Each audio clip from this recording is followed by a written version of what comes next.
From today, we'll be reading Charlotte's Web, the famous Charlotte's Web. I'm sure you guys all know this book, and this is by E.B. White and pictures by Garth Williams. Alright, let's begin. Look at the covers, it's so cute. All the animals.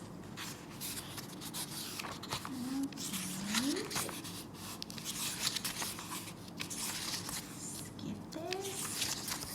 And chapter 1, Before Breakfast. Where's Papa going with that axe? Said Fern to her mother as they were setting the table for breakfast. Out to the hog house, replied Mrs. Arable. Some pigs were born last night. I don't see why he needs an axe, continued Fern, who was only 8. Well, said her mother, one of the pigs is a runt. It's very small and weak, and it will never amount to anything. So your father has decided to do away with it. Do away with it? Shrieked Fern. You mean kill it just because it's smaller than the others? Mrs. Arable put a pitcher of cream on the table. Don't yell, Fern, she said. Your father is right. The pig would probably die anyway. Fern pushed the chair out of the way and ran outdoors.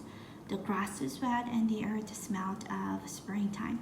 Fern's sneakers were sopping by the time she caught up with her father.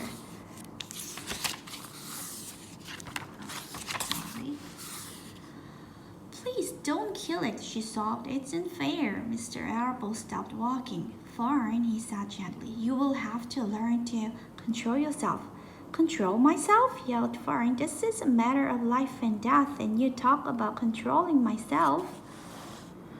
Tears ran down her cheeks, and she took hold of the axe and tried to pull it out of her father's hand.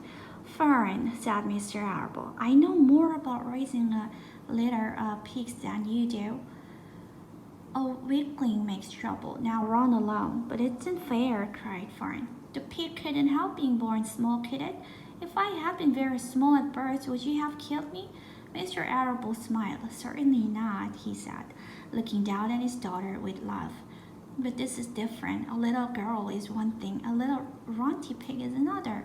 I see no difference, replied Fern, still hanging on to the axe. This is the most terrible case of injustice I ever heard of. A queer look came over John Arable's face. He seemed almost ready to cry himself. All right, he said. You go back to the house and I'll bring the runt when I come in. I'll let you start it on a bottle like a baby. Then you'll see what trouble a pig can be. When Mr. Arable returned to the house half an hour later, he carried a curtain under his arm. Fern was upstairs changing her sneakers. The kitchen table was set for breakfast, and the room smelled of coffee, bacon, damp plaster, and wood smoke from the stove. Put it on her chair, said Mrs. Arable. Mr. Arable set the curtain down at Fern's place. Then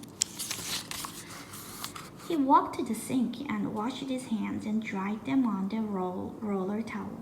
Fern came slowly down the stairs. Her eyes were red from crying. As she approached her chair, the curtain wobbled and there was a scratching noise. Fern looked at her father, then she lifted the lid of the curtain. There, inside, looking up at her, was the newborn pig. It was a white one. The morning light shone through its ears, turning them pink. He is yours, said Mr. Arable, saved from an untimely death, and may the good Lord forgive me for this foolishness. Fern couldn't take her eyes off the tiny pig. Oh, she whispered. Oh, look at him. He is absolutely perfect. She closed the curtain carefully. First, she kissed her father, then she kissed her mother. Then she opened the lid again, lifted the pig out, and held it against her cheek. At this moment, her brother Avery came into the room. Avery was 10. He was heavily armed, an air rifle in one hand, a wooden dagger in the other. What's that? He demanded. What's Fern got? She's got a guest for breakfast, said Mrs. Arable. Wash your hands and face, Avery. Let's see it, said Avery, setting his gun down. You call that miserable thing a pig? That's a fine specimen of a pig. It's no bigger than a white rat.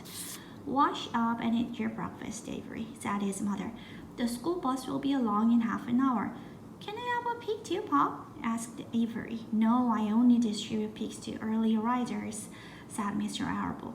Fern was up at daylight trying to rid the world of injustice. As a result, she now has a pig.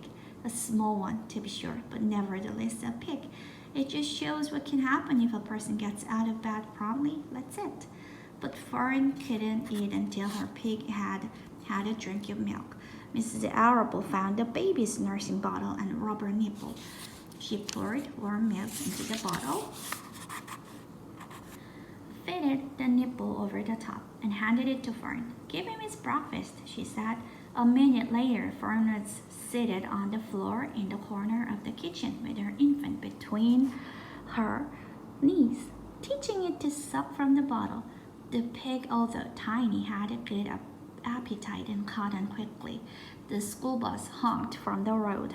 Run, commanded Mrs. Arable, taking the pig from Fern and slipping a donut into her hand. Avery grabbed his gun and another donut.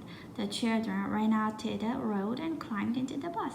Fern took no notice of the others in the bus. She just sat and stared out of the window, thinking what a blissful world it was and how lucky she was to have entire charge of a pig. By the time the bus reached school, Fern had named her pet, selecting the most beautiful name she could think of. Its name is Wilbur, she whispered to herself. She was still thinking about the pig when the teacher said, Fern, what is the capital of Pennsylvania? Wilbur, replied Fern dreamily. The pupils giggled. Fern blushed. Okay, that's the end of chapter 1. It's gonna be so much fun reading and reading. So follow me.